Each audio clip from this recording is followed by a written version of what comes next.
Hello, Brad here, just to say we're super proud that the Friday 5pm podcast is sponsored by the Malt Miller, the UK's best home brew store. We use the Malt Miller for all of our homebrew experiments, as well as tapping them up for advice and binging on their awesome YouTube channel all the time. That's why whenever we release a homebrew video, we put a recipe kit live on the Malt Miller, so you can brew with the exact same amazing ingredients that we did. The same ingredients used by pro brewers. So alongside the Malt Miller's nitro-flushed hops, cold-stored yeast and milled-to-order malts, you can pick up recipe kits for our 5 Points Best Bitter, Russian River West Coast IPA, and now the fastest beer in the world, a hazy session IPA that goes from grain to glass in less than 48 hours. Sign up to their newsletter at tinyurl.com/Malt Miller to get 5% off your first order.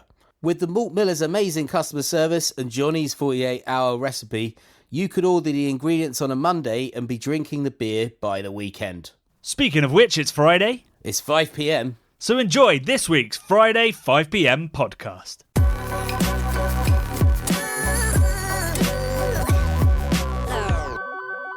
It's Friday, it's 5pm, and I guess we should probably welcome the literally dozens of new listeners that will be tuning in, because all of our podcasts are now available on the YouTubes. On the YouTubes, welcome tiny YouTube people. That's kind of amazing. I'm pretty excited about that, Johnny. I think it's a long time coming. I think a lot of our YouTube family don't necessarily know or are not that bothered that we've got a podcast. So hopefully... What do you mean not that bothered? They either don't know or they're very excited. They don't know. They don't know. I think they'd probably be excited that they're now able to watch it on the YouTubes where they were unable to make their way over to Spotify or... It was a long way over to Spotify or Apple Music. Numerous other platforms where they could have listened to our audio delights for the past several years. But hey, I think this is a great opportunity, Johnny, to span time and space and go right through the audio sound barrier, Johnny. We're going to Mac 4, boom, sonic boom, in your face. Welcome, YouTube family, to the podcast. What a start! What an intro! Yeah. So I guess the upshot is that now, if wherever you listen to the podcast, you will now be alerted when we upload one on YouTube. If you've hit that beautiful bell button, which we encourage you all to do, so that you know whenever we release content. And it's not a visual podcast right now. We do kind of have half-hearted plans to eventually make this a video and audio podcast, but that requires a lot more technology than we currently have. Actually, that's not true. We make videos, but connecting the two is more tricky than it sounds. So yeah, you can now. Essentially, you'd be left staring at our faces and listening to the podcast on YouTube, or putting your phone in your pocket, or having it in the background on your desktop, or whatever it is. But it's an exciting moment for us, because the podcast was, or at least Friday 5pm, was invented as a way of supporting and adding behind the scenes stuff to our videos, and that's basically what it does. That, and being a venting space for Brad. All the bits that I edit out of the videos make the cut in the podcast. So now that they are there next to each other, I'm excited about the possibility of, I'm going to go back when I have time onto every single video we've made since we've also made podcasts, and put the link to the podcast in the descriptions of all of the videos, so that now new people watching that video can then go, that was interesting, I'd love to know more. Boom, there's the link to the expanded podcast. Damn. We're living in the future. That is the future. Yeah, who knows? I think also we're now reaching a saturation point with a poem a week, Johnny. And I think that is a great platform to be platforming our new literary stars that we're discovering in our YouTube comments and Twitter comments. This is because there was a period of my life where I wanted to be a poet. I know. I wrote a lot of poetry. I did poetry readings. I still have all of my notes. I'm not going to start reading my poetry out on this podcast. Nobody is drunk enough for that at 5pm on a Friday. But we are increasingly becoming a platform for YouTube's greatest poets. We have a third entry this week, which we'll get to when we get to the video. This one is what's the word? A pastiche? Oh, I think that's Yeah, I guess so. It's inspired. It's heavily inspired by some lore, some sort of film and book lore, and it's kind of a magical, mystical kind of tale of glassware in a Tolkien setting. Yeah. It's great. It's very fantastic. much the Bombadil chapters, which some people love and some people hate, but it is Bombadil. yeah, Tom I don't know. Bombadil. Have you not read Lord of the Rings? No, I haven't read it. Oh, I jeez. feel like I've heard about Bombadil, whatever, but is that just really boring? Is that Tom, someone talking about farting or something? no. Right. Okay. Tom Bombadil was a slightly strange character that was relentlessly positive and spoke mostly in riddles and poems and bounced around a lot. And he Okay. was a companion of Frodo and Samwise, I think, on the way to Bree before they meet Strider. Did they cut him out of the films then? Oh yeah, 'Cause they he's did. To some people's relief and some people's horror. So basically, he's like a little jestery type dwarf man. Was he a dwarf? Was he I haven't he a read hobbit? Lord of the Rings in a long Okay. time now, but my memory of him is sort of, I guess, like kind of, fairy godmother, mentor, Okay. farmery. So he's an I'm old. probably offending a lot of people here who love Lord of the Rings and Tom old Bombadil, but kind a of- very Yeah. chaotic and I guess kind of fantastical, because the films Wow. they went for the darkness, it was Yeah, very much yeah, Batman Begins but for Lord of the Rings, and Tom Bombadil just didn't suit that. He was far too far he just wasn't gruff, he wasn't sexy, he wasn't he was very much fantasy. Fantasy sexiness. Johnny, now you've just made me want to watch Lord of the Rings trilogy directed by Timothy. Thingy Nolan. Thingy Nolan. Why am I saying Timothy Nolan? Oh Do you my mean Christopher God. Nolan doing Lord of the Nolan. Rings? Yeah, like a really dark darker I am the Ring Man sort of thing. Like I am the Ring Man. Frodo with doing the kind of oh fuck, I've forgotten the fucking actor's name now. Doing the I am Batman kind of like really where he's sort of he's not even how does he say it? How does he say it, Johnny? Say what? I don't know what American you're trying to Psycho. get to here. I don't know what the American Psycho fella. When he does Batman and he's not Bruce Wayne, he's got a very particular way of talking, Johnny. Yeah, like he doesn't have much of a voice box left. Like, Yeah. Yeah. It's like ragged. It's right. ragged. So you want Frodo to be like yeah. that? Yeah. I think that. Did you know, Johnny, Go on. that the female, higher pitched female voices activate different areas in your brain to lower pitch, generally male voices. Have I talked about this with you, or is that something No, I but haven't talked about before? I get the sense we're about to get. Sorry, Well- but before we get Yeah. into this, people that have never listened to this is the way the podcast goes. Apologies. Yeah. Secondly, do you have like a scientific source for what you're about to say, or is this something you read on like? Yeah. Oh no, it's a scientific study into schizophrenia and a lot of mental illness kind of stuff. Okay. People that have auditory voices that they hear in their head, they tend to be male sounding deep voices, and there's been lots of studies into why this might be, and all sorts of different reasons why it might be, whatever, and different things that activate in your mind. But it's easier for a male voice. They're more monotonal. They communicate ideas easier, apparently, right? So higher pitched voices are more melodic. There's more tone to them. They undulate, and that activates sort of sensors in your parts of your brain that deal with music and kind of poetry and all this kind of stuff. Whereas male monotonal voices are more to do with commands and understanding, so they can communicate supposedly information faster and more accurately. But then there's also a thing that most announcers' voices on platforms, on train platforms, underground platforms, tend to be female voices, because we can pick out the musicality in the voice over other loud noises in an environment.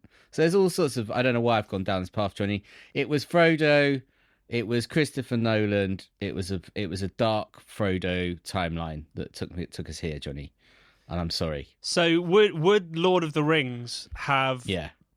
been a bit easier? Would there not have been the whole fallout between Samwise and Frodo if Frodo had... Actually, Frodo has quite a high voice.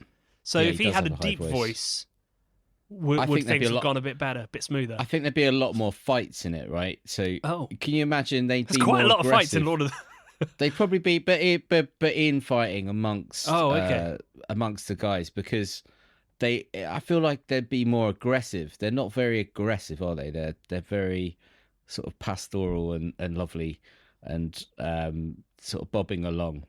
They're kind of full of good stuff, Johnny. I feel like if they were more gruff voiced, they might not have even got around the realm. They might have fallen out before. Well, that. it is, of course, Frodo's slightly high-pitched, "I will take it," that cuts through the very manly voices of Sheen Bean and such in the meeting at Rivendell.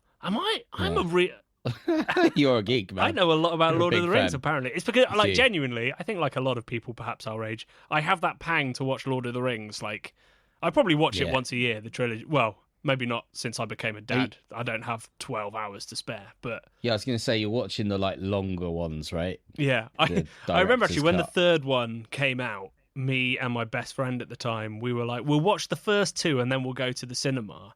And we just forgot how long the first two were. So we actually missed the screening and had to go the next day instead. You missed the screening, so you paid to go. Oh no, we hadn't watch paid. the This first was film. back in the day Oh, where okay. you wouldn't have to worry about paying in advance just to get into a cinema, and also the tickets would only cost you £5. Mate, there are still places you can go and watch a film for a £5, even in London. I just miss Orange Wednesdays. I think I used to go for £1.50 as a student. Wild. Those days are gone. Yeah. There's Orange. a little orange. The future, it's orange the future gone. was It has not gone. orange. It turned out. I think it might still be an active network in like France and stuff. Yeah. I'm sure when I've been wandering around, I've seen orange shops in. I think, where was I last? Maybe in Holland. I feel like well, I that's was because walking their around national Holland. colour is No, orange. I know. It I could have feel literally was just an been a orange shop that sold orange stuff. that sold orange stuff with the orange logo. Because that was and basically like a phones. Pantone square, wasn't it, with the word orange in that was the logo. Yeah. And I love orange as well, Johnny. You do love orange. It's great. It's one of my favourites. One of my favourite colours. Should we talk about beer?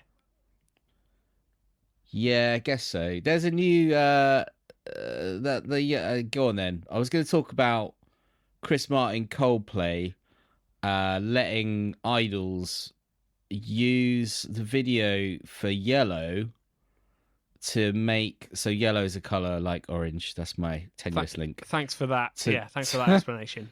To put out their latest music video where they've like deep faked the singer from Idol's mouth and words onto Chris Martin's video for Yellow. So it's the whole video, him running along the beach and stuff, deep faked with an Idol song. It's pretty cool. It's quite fun. Anyway, let's talk about beer. Yes, let's. So, I've got some beer news for you. Go on then. I've got two bits of beer news. The first one is actually not that new. It's not new news, but it's news to me. I've just closed the tab as I went to click on it. This is classic. pro podcasting right here. Is there like a recently closed tabs? I swear there is. History. Recent tabs. I've got it. What a world. So I was Googling a question that we've probably all Googled at some point or had an argument about in the pub. And it was basically somebody said to me about a week ago, they said, beer then wine is fine. Wine then beer is queer. And I was like, I've never actually properly looked into whether there's any science behind this. I like it, Johnny. So I started doing a little bit of Googling into it, thinking it could make an interesting article, an interesting video. Just think, this is what I do for a living, in fact. So the best explanation I found of the science around this was actually from the New York Times. Depending on your political persuasion, you might consider that a reliable source or not. But basically, it's absolute frickin' nonsense. Oh, come on, Johnny. I mean, we all know it's fact. It's fact. Surely it's fact. Come on. Come on. So I'll go through the science of it, and then I will explain why I think there's another study that should be done, or a caveat. So, obviously, not many academics are in the business of just getting people drunk in the name of science. They leave that to YouTubers. But a study was done in 2019 by the Helios University of Hospital Wuppertal in, guess where, Germany, where they recruited 90 students from the ages of 19 to 40, split them into 3 groups, and on one day, the first group drank Pilsner, provided by Carlsberg, weirdly, given they were in Germany. And then they drank wine. So they drank it until they reached a certain amount of drunkenness. Drank beer till they reached a certain amount of drunkenness, and then drank wine to another amount. That's blood alcohol, not sort of like how drunk are you sort of questions. And then another group did the same in the opposite order, and then another group just drank either beer or wine as a control. And then they recorded the state of the hangovers, like, on a scale of 1 to 10. How much does this hurt? How scared are you for your future? All the beer fear questions. Recorded that, and then a week later did it the same, but where the groups switched around so that everybody did everything, essentially, to sort of remove any of the potential bias for, people's bodies, recovering from alcohol quicker or slower or whatever. And they found absolutely zero evidence of a pattern. What about if you don't normally drink wine and then you start drinking wine? I believe that would also be accompanied with beer. Just different. Like, at the end of the day, the things that are intoxicating you are the same, whether you're drinking beer or petrol. So long as there's ethanol in it. Tequila messes me up, and I think it doesn't. It does. Doesn't. 100%. Doesn't. Well, we'll have to agree to disagree on that, Johnny. But this is a whole new realm, Johnny. We can prove or disprove things like this. So, red sky at night, shepherd's delight; red sky in morning, shepherd's warning. All of these sort of these idioms. Sure that one I don't know needs what proving. I think there's some truth to it. There's some truth to that. Yeah. It's to do it's with weather. Yeah, but it's to do with like air pressure It's and the way clear the sun skies refracts and colder refracts through the atmosphere. Yeah, that's why you get red skies. But what's that got to do with the future, other than the future weather? We'd find out in our new podcast format coming to a YouTube channel near you, where we ask complicated questions and don't do enough research to have the answers. Well, we're thinking on our feet here, Johnny. We'd come well prepared. We talk to we wouldn't. Michael Fish, the weatherman. Is he still alive? Michael Fish. Let's not bring Michael Fish into this again. He was the title of a podcast 2 weeks ago. Anyway, so the thing I want to talk about, we will have to at some point come back to your claim that tequila is different to, say, vodka in terms of getting you drunk. Oh yeah. Oh god, I really want to come to it now. It's it's ethanol, or potentially methanol. It's all alcohol, and it has exactly the same effect on you. The differences might be how much of a certain drink you can drink, the obvious ABV of that particular drink, and stuff like that. It is not tequila itself that is messing you up. That said, there is some evidence that red wine can give headaches, which lots of people put erroneously down to tannins, I think. But there are things that can do it, but it's not necessarily the hangover. It's just something else in there. So I'll give you that, and maybe our listeners will know why tequila might potentially mess up Brad, but it's not strictly hangover. Anyway, the thing that I was thinking about, because I was like, well, there must be something at play, because age-old myths don't come out of nowhere. And I was thinking about this. Can I speculate? You spec. Maybe. Is it to do with grain? The grain that's used versus go on. Versus grapes. Maybe that the malt bill. I know, like I think Asian diaspora people are not as well equipped genetically to deal with breaking down beer, right? Because of the grains in it. Am I talking nonsense? I feel like I've definitely read this. It's like historically they haven't, in their cultures drunk beer as much. Am I talking nonsense now? I think so. Oh, mate. Well, I don't want to sound like a xenophobe, so I'm going to stop right there. I definitely don't mean any harm by there's it. evidence that like Japanese people have a higher incidence of milk allergy because there's less milk in the diet, and possibly there's, if you're from a nation where your main carb was rice rather than say in Europe where it's grain, like it's possible there might be like more celiacs and gluten intolerances in those nations, possibly. But again, that's not hangover. That's not alcohol related, is it? So it might, you might, if you're not used to digesting gluten, you might have a funnier tummy the next day. But I'm not aware of that being a very big, not as big as the milk allergy thing. Okay, I thought it was a metabolizing alcohol thing, but I'm probably wrong. I mean, the thing is, as people will learn when my new book comes out, alcohol has been, and particularly grain alcohol, has been consumed by. There is not an ancient civilization on Earth that has been discovered yet that didn't make beer. It is a universal human trait that we make beer. And in fact, until relatively recently, when we discovered the Raqefet Cave in Israel, which is the earliest recorded example of brewing, we believed it was China was the a place in I think quite far western China, began with a J, Jaihu possibly, was the earliest example we had of brewing beer. Although now that I say that, I think it might have been a rice beer. Yeah, that's what I'm saying, man. I think it might be rice beer, right? So I'm on the National Library of Medicine.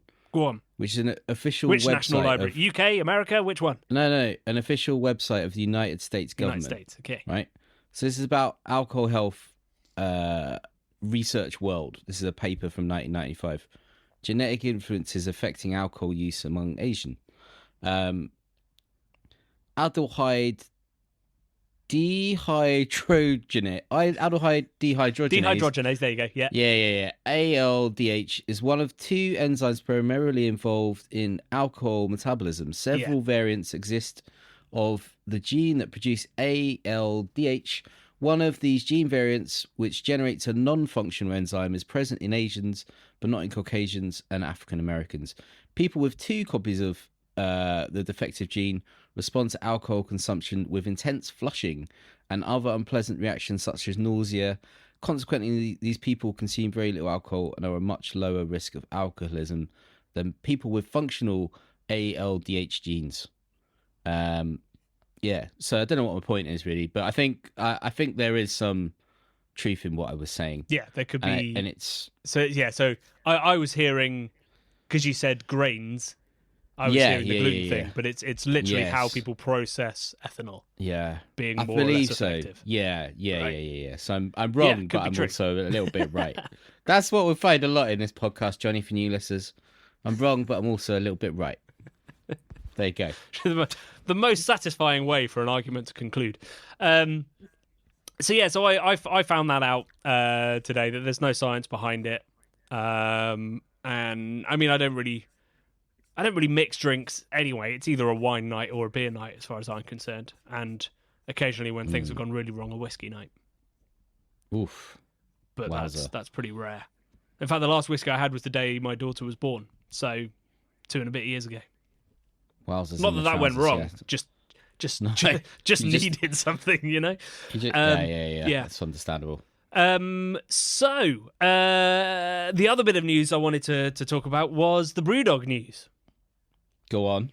So, as people will remember, was it a year and a half ago now? The The good shit BBC BrewDog. BBC Scotland released a documentary about BrewDog, illuminating several misrepresentations that they'd made, some slightly more scandalous things that they'd done, some pretty horrendous sounding misogyny and transphobia, and the fact that James Watt was had £500,000 worth of shares in Heineken, which he excused by saying, "Oh, it's so we could do a business deal with them," as if that's better given the way that they market themselves. But anyway, BrewDog took incredible exception to the documentary, complained to Ofcom, and Ofcom this week came out with their verdict, having investigated it, interviewed BrewDog and the makers of the documentary, and said that absolutely everything in the documentary was fair comment.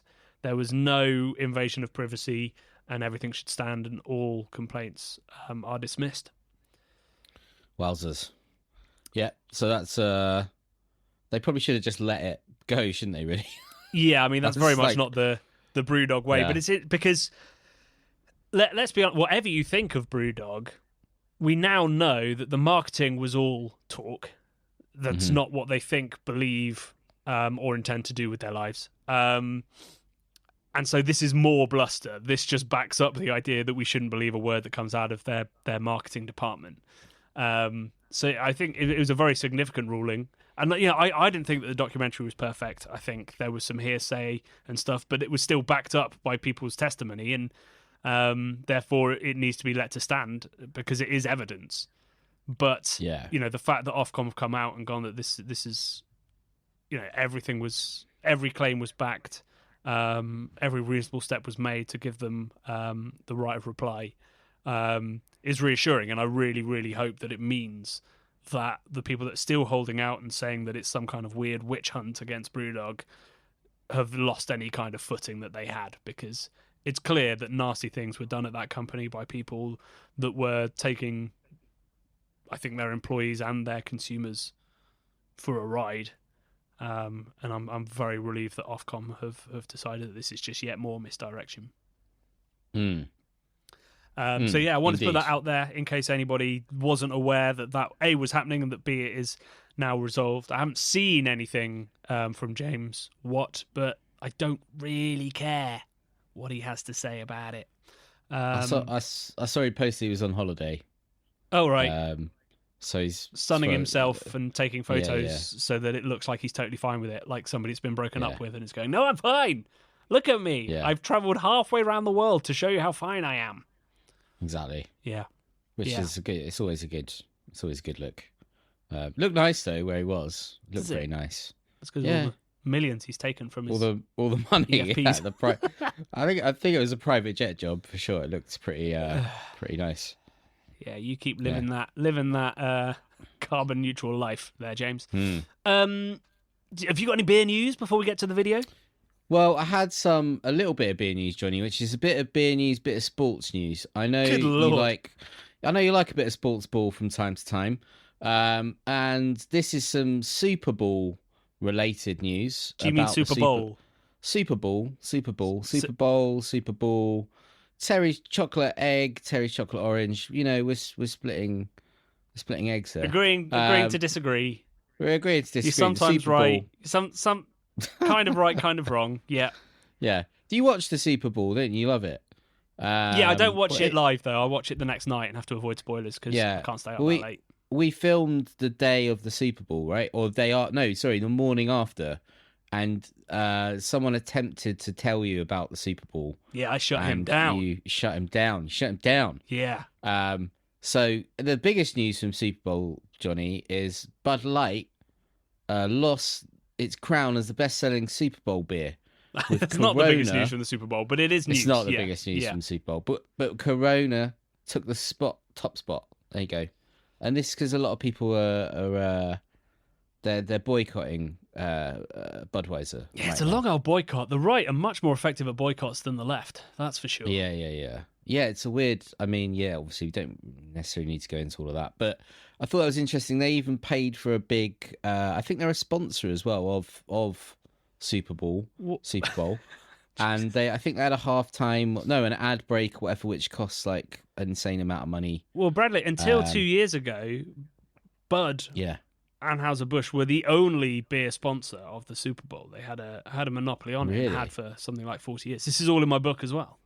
Oh wow! Okay, spoilers. So, so in the book, I tell the story of how basically sport created how beer basically funded America's various sports, whether it's baseball, NFL, drag racing, even duck racing, which is a little story I tell. What about NASCAR?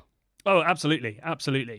There's an amazing quote which I didn't get. Actually, Mark Dredge got it for his book about lager, but it was an Anheuser-Busch exec who said basically their approach in like the 80s was to sponsor every sport they could find. A, because it really worked, beer and sport sold, but also because it would stop other breweries from doing it.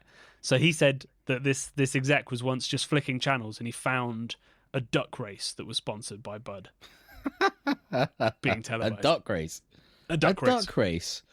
Are they flying ducks? Are they waddling ducks? Oh, I wouldn't have thought so. No, I mean, I guess you'd just race from A to B as the duck flies. Well, but no, I think they'd be waddling ducks. You get racer pigeons. Maybe you get racer ducks. No, I think they're they're little baby ducks, aren't they? Duck races, and you put them in like a little. You're saying this like you've seen. I've never heard of a duck race. Was a duck I've never race? seen a duck race. No, I don't think so. I mean, I've looked at all corners of the internet. Maybe you have. I'm amazed you haven't come across a Bud-sponsored duck race.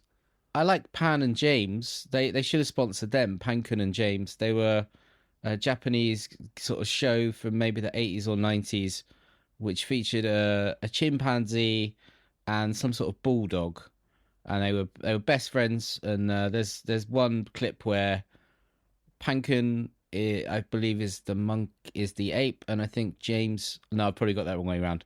Anyway, they're doing sit-ups, and they take it in turns, and then the monkey. He's not a monkey. He's an ape. Sorry, the ape is doing sit-ups, and the dog is sitting on his feet. He's like quite a big fat dog, and he's doing loads of reps. He's banging them out, Johnny. And every time he's coming up, he's like whacking the dog's sort of bum and his back, and they're putting all these really cute, weird sort of boingy sound folly noises on when he's going up and back and forth. And then they do this great camera cut, and the scene changes and it switches around, and then the ape is holding the dog's silly little legs, and obviously a dog on its back, a bulldog, can't do a sit-up. We all know the dog can't like move in that way. So the ape, I'm calling him Pankun, I'm going to call him Pan. I can't remember if he's Pan or James. He starts wiggling the dog's legs from side to side, and they put this great do kind of noise on it. It's brilliant, Johnny. I'm sure it's probably animal abuse or something, because it's kind of a sport, you know. They're doing competitive sit-ups. I don't think watching Johnny. a dog fail to do a push-up is a sport. Well, they were counting it out with the monkey ape, and then it cut to the dog, Johnny. It's brilliant. It's a great little bit. I said to Brad before this podcast, I was like, just in case there's new people listening, we should plan this one out. We should make it feel structured and beer related as much as possible. Yeah. And we're talking about a dog that can't do sit-ups. They also ride a motorbike together, which is brilliant as well. That's well worth a watch. But yeah, I think they should have sponsored that. I would have definitely watched that if it was sponsored by Bud. Yeah. You have watched it. What are you saying? Definitely would have watched it. You watched it. You didn't need the Bud angle. I would have liked to like a sort of NASCAR racer style outfit with loads of sponsorship all over it. Maybe a little kind of trucker hat with Bud. There's a really good American brand. I think it's called like American Needle or something, and they make like very authentic looking beer hat caps, trucker caps with like old school branding on, I really want some. They're really good. That does sound cool and vaguely beer related. So Bud Light is no longer the biggest selling beer around the Super Bowl. I guess that comes from like supermarket data or something, which I guess is a real shame for Anheuser-Busch, a real win for right-wing nut jobs, and a real win for Corona. Couldn't have happened to a worse beer. I know. Brilliant. Thanks for that beer news. Should we talk about the video? Yes, please. That'd be lovely, Johnny. Well, we should start with an apology. I dropped the ball big time, didn't I? Well, at least you didn't drop the Teku glass, Johnny, eh? Because those break. Oops, I dropped an F-bomb. Those guys break. That's demonetised on YouTube, isn't it? Brilliant. Oh dear. You can beep that one. We'll have to listen to this whole podcast again to beep it. We can work out. Hang on, where are we in this? We're roughly nearly 35 minutes in, Johnny. Right. Okay. So I can just flick to that bit. Yeah. Because spoiler alert: we do not edit these podcasts. what you have been listening to for 200 episodes now is entirely unedited. Other than now, perhaps a beep in case YouTube doesn't want the swearing. That's probably not the first F-bomb you've dropped either. Is it talking about this, Johnny? Just before we move on, are we gonna? Is it gonna? Because we're now on YouTube, we're putting these out. If no one listens to them, doesn't that screw our algorithm up, and we won't get pushed as much our videos? I'm sure that some grifter on YouTube will try to make that point in a video at some point. To earn views off of hearsay. Yeah. But I would imagine that no. Good. Okay. Well, I hope you're all listening because we need to get that algorithm going. But if you're not listening, it doesn't matter anyway. Because if we disappear off the face of the earth, blame the podcast, not blame the podcast. Not it was that F-bomb. Any of the other myriad reasons that could take the craft beer channel down. The video. Yeah. So So humble apologies to everybody. I did not include the Teku in the video, and this is already in the comments being referred to as Tekugate. Because clearly, without me realising this, at home, loads of you are using Tekus. And I kind of filed Tekus, and I mean no disrespect to the Teku, as we'll say in a minute, it's a decent glass. I sort of filed it away with black IPA and barrel-aged saisons as things people haven't done since about 2017. I mean, it's a very fancy-looking, fussy glass, isn't it, Johnny? It's the it does a lot of things well, but also like they're way too thin. You're gonna smash them. Well, I mean that's why they're not in bars, because they're just a nightmare to deal with. They'll smash. They won't clean properly. People will nick them. It's an all-round loser of a glass in the on-trade. At home, I get why people would use them. Like they have that big, beautiful bowl. They have a nice long stem that's easy to hold. They have the thin aperture, and they even have a straight aperture at the top as well to really stick the aroma in your face. From a technical perspective, it's a good glass. From a design perspective, it's not cool now, but I don't know. Back when they were building the Barbican, it might have been cool. But I assume that people had left it behind because it's quite a fussy thing to drink from, and it only really, for me, I'd never drink, like my Friday 5 p.m. beer from a Teku, because it's going to be a Pilsner or a hazy pale or a Westy pale or something that's not really going to have much time in the glass, and that is not the right glass for that. So for me, the Teku only ever really did big, interesting beers in thirds, and that's not really how I drink. On the channel, it's exclusively how we drink, but it's not really how I drink. So I haven't thought about Tekus in 5-6 years. No, me neither. 100%. I don't drink out of Tekus ever, really, and I can't really remember the last time I drank out of them in a bar. I mean, obviously it was a thing back in the day, but the breakage issue is obviously overwhelming. And you know what? All this saying the word Teku is making me think of Tekken 2, the legendary video game off the PlayStation 1, I believe. I believe that's a gag that's been made in multiple sort of can labels and stuff, yeah. Because fair enough. In my head, I'm just seeing a Tekken 2 battle between glassware. The tech is So always they're going to just- lose, isn't it? The As soon tech as it is meets a gonna lose, Gers mate. glass Oh, it's game over. Or a bloody mass. or a mass, yeah. Wow. We did actually. I could try and dig it out. We had a really interesting comment about the Gers glass, which I should have mentioned in the video because it's a great fact and a good explanation of why the Gers is such ridiculous. The Gers glass is so ridiculous, and it's got that thick bottom and chunky feel because people used to smash sugar cubes into them and then mix it to sweeten the lambic. So that's why it is that shape. But now that we don't, there was a time where Cantillon, you coming into the UK, used to come with sugar packets attached, like say Salt and Shake crisps. But we don't do that anymore. I think that's for the worse. I think that would be fun, and I think we need a bit of fun like that. Sorry, I'm making a lot of noise because my headphones, Johnny, have just said they need to be recharged. Oh, so on the fly, I'm going to try and plug them in while they're still on my head. This is fun, dangerous podcasting. I hope it's pretty tense. Hope everybody's pulse isn't quickening too much as Brad plugs in some headphones and tells us all about it. Let's stick with the video, shall we? Let's keep going. So this was our video about whether glassware matters and what glassware is best. As some people have pointed out, it was partly advertorial. But that doesn't make any of what we said in said advertorial untrue.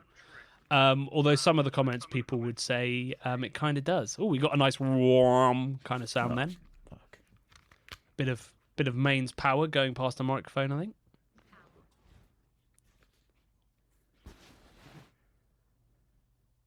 Hello, Johnny. Are you back? I'm back in the room. You know what? I just plugged them in, and as soon as I plugged them in, it powered them down. Oh. So I lost my connection. Right. Terrible. So I heard you say that. I don't know what that's a terrible feature, right? You want to be able to plug your headphones in and still listen to them. Yeah, they need to rethink that one. Yeah. Sennheiser, you wallies, what are you up to? Sorry. So we're on to the video and about it being an infomercial. Is that what you were saying? Yeah, pretty much. I mean, they're not wrong, obviously. No. And that's what I've said to them. Okay. Well, Andy Higg, you didn't just read this out, did you? When I dropped Andy I haven't Higgy's read out comment? any comments yet. Oh, perfect, seamless, Johnny. Andy Higgy's comment in the comments said, "This is not a word I'd use to describe this episode." This is terrible. It's the way. It's like, do you know what it is? It's like one of our live shows, Johnny, where we have a technical issue.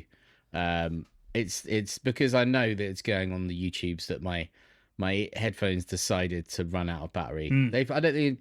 They last a long time. Anyway, Andy Higgy, this is the most enjoyable infomercial I've seen in ages.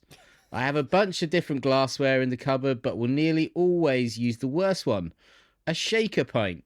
But it's my favourite. Keep up the good work, chaps. See, and all power to you, Higgy. Yeah. If that is your favourite glass, you use it. That's the most important thing. I won't hear any of these nerds that come into the comments saying that we're wrong. It's the glass that you like most. Yes. Wyatt Crowley, this is the longest advertisement I've ever watched. And that's just the intro bit.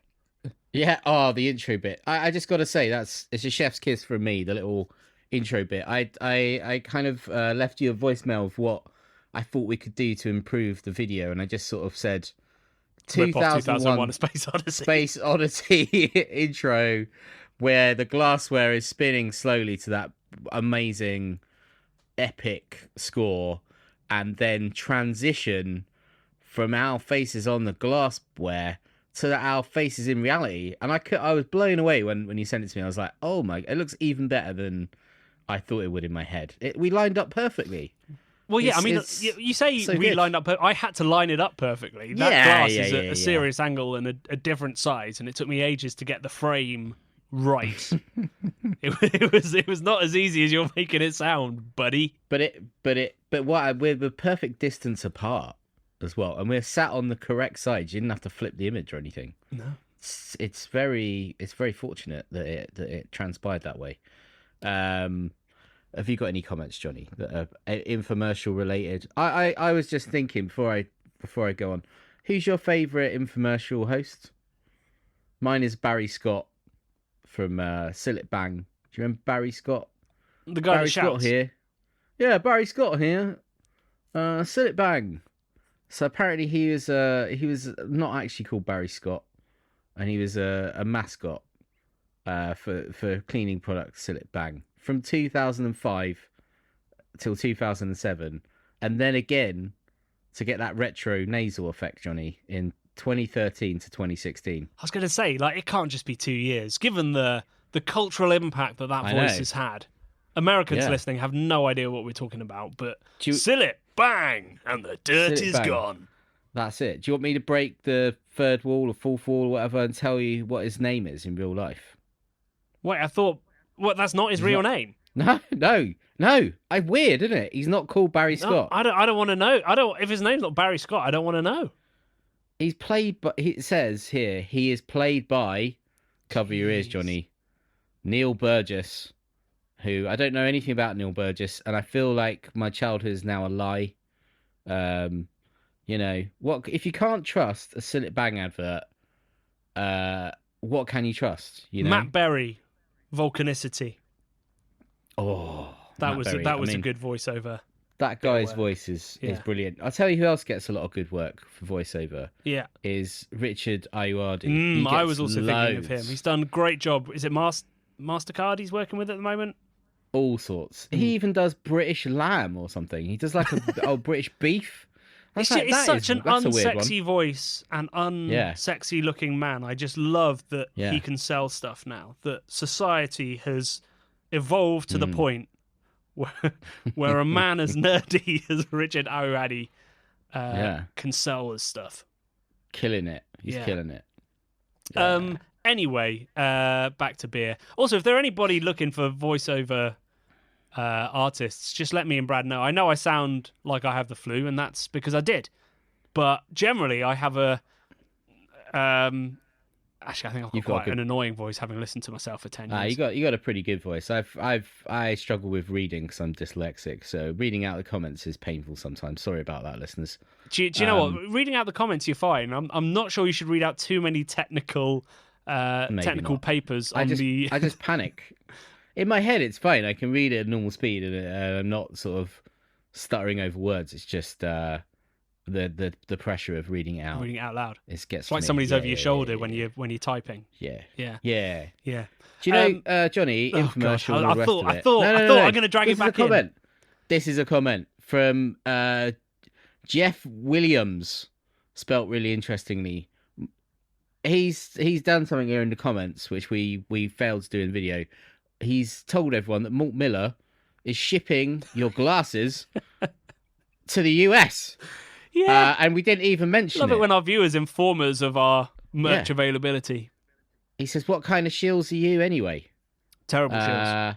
We're terrible shills, Johnny. We're terrible. We're not very good at self-promotion. No. Although to be fair, Malt Miller didn't let us know that they'd made that change, that they can now ship our merchandise worldwide. But it is now worldwide. Yeah. So you can get our glassware, our T-shirts, our hand-printed letterpress posters, our koozies. What else have we got? Totes, and our totes are now shipping worldwide, mofos. And glassware, we've sold lots of glassware since the video, so thank you. Supplies are getting a little bit short. So trying not to go down the whole Verdant in January scarcity marketing tactic, you will need to order quite quickly because it probably will go out of stock. And because we weren't expecting the rush, we haven't ordered more, so it will take 6 weeks from the moment that we press the button. I don't know when we'll press that button. So anyway, there's about 30 glasses left is what I'm trying to tell you. Other comments. So this is an interesting one that got me Googling. So Charles Oftenson said, as a person who drinks both beer and whiskey and Armagnac and cognac, I find that the most important thing is for a glass to be thin. Thick glass changes and kills the taste. Shape is secondary. Even for water, I use an ultra-thin glass. Spiegelau, for example, have thin glasses for Pilsner. Now, reading that, I was like, Charles sounds like he knows what he's talking about. All the reading that I have done implies that glass thickness is entirely irrelevant. So I went online and I went to some trusted resources and to some of the sources that I'd been to before. And yes, glass thickness is entirely irrelevant. However, irrelevant to taste and aroma. It does not, as Charles puts, kills the taste, but it does definitely affect texture, and it affects like psychology as well. So if you've got a really thin glass, you're going to get less, I guess, turbulence as it comes onto your tongue. So it's going to feel like a smoother drinking experience, which you may like or you may not like. That's totally down to preference.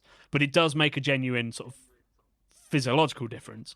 But also psychologically, thin glassware feels premium, looks premium, is often, it'll chill down quicker, so it'll be cold like your beer is, which is, avoids any kind of cognitive dissonance. So there's lots of reasons why thin glassware is great.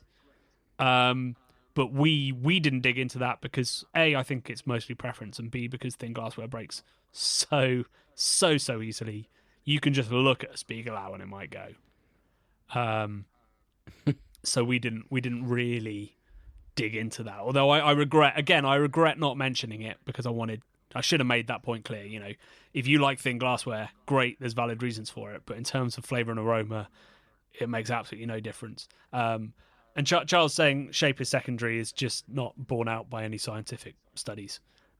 Shape is everything, and that's wine, spirits, beer, water. I don't know, but shape is everything when it comes to getting the best from your beer. Agreed. Can we just say I think we touched upon it in the video, but obviously the sort of stemless wine glass that we've got, essentially a stemless wine glass, is perfect. But also we said we kind of need a bigger one, don't we? Like a Willy Betcher type thing. So that we might be looking at that at some point too. Yeah, I'd like to do a Willy Betcher for your big pintable beers. Yeah. I would too. I think I do love a dimple mug, but I mean, they're not practical to drink anything out of other than cask. Yeah, they're not practical and they're not great for the flavour, whereas the Willy is practical and because of that sexy subtle curve. Once you've had your first sip, it's pretty good. Pretty good flavour-wise. Agreed. I love 100%. Oh yeah. Right, so the last comment is the one that we trailed right at the start of this, which is from Mr. Rougelot. Oh, the poetry, which I think we should go out on, perhaps. I think so too. This is quite long. And so Brad sent me a screenshot of this comment for me to read it, and you've also managed just below it to include a lish to a lish saying, "But what about the Teku glass?" So just wherever I look, the Teku is haunting me.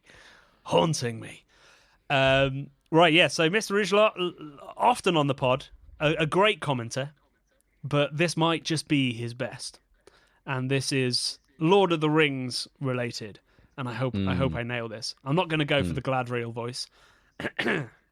Oh, come on, Johnny! I don't think I've got it in me, given the way I've been feeling this week. I think I sound more like I could go for like Phoebe in that episode of Friends where she has a cold, and sound sexier when she sings. Right, let's go for this. I'll do it softly, not quite Gladriel, but like her brother. 3 tulips for the hopheads under the vines. 7 steins for the dwarves in their halls made of stone. 9 chalices for Orval men doomed to die. 1 for the beer geek on his dank throne. 1 glass to rule them, 1 glass to drink yourself clever. 1 glass to shape their foam heads and in the aroma bind them. In the land of CBC, where the craft beer lies. Come on. This is beautiful. I got beautiful. tingles. I tell you what, Johnny, with that sexy voice, there's some other people out there going to get some tingles too, man. I should have gone full ASMR and got right up into the mic. Where the craft lies. My headphones died, by the way, so I'm now listening on my phone, which the speaker on it must be blocked or something because you sound like a robot. Oh, okay. So you didn't get the full effect of that. Yeah. Man, so I didn't get the full effect, but I could even tell through the robotness that sounded pretty sexy. Right. Okay. Well, let's hope everybody at home agrees. And that's it from what was supposed to be a very dialed in and precise podcast to welcome new people, and is one of the most rambly, chaotic, unbeer related ones we've put out in recent memory. So welcome to Friday 5 p.m. Welcome to the Friday 5 p.m. And of course, good morning to the Monday 8 a.m. crowd. So yeah, all our podcasts are now on YouTube. I will be slowly adding the relevant podcast to the relevant video. So if you've got a favourite video that maybe you don't remember the podcast of, then go back in a week or two and hopefully I'll have put them on there. But yeah, hopefully that's going to bring our pod and our videos closer together. Can I just say fair tidings to the all Val men doomed to die? Yeah, that was my favourite line as well. Absolutely. Ironic that it was there on a beer that actually famously ages very well. But I liked that dichotomy. It's great. Great. Yeah, the only other thing to say is that next week's video is the next in our series on Trappist beer. It is at St. Sixtus, drinking the 3 Westphaletheran beers and telling the incredible history of that monastery and that brewery.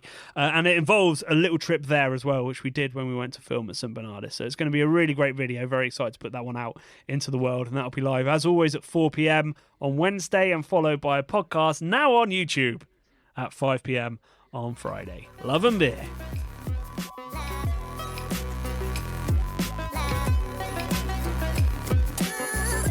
The Bubble and Friday 5pm podcasts are brought to you by the nerds behind YouTube's craft beer channel. You can watch over 400 mini documentaries at youtube.com/the craft beer channel. And if you love what we do, support us via Patreon and get access to merchandise and our amazing Discord forum, a positive and welcoming space for everyone who loves beer, food and homebrewing. Love and beer.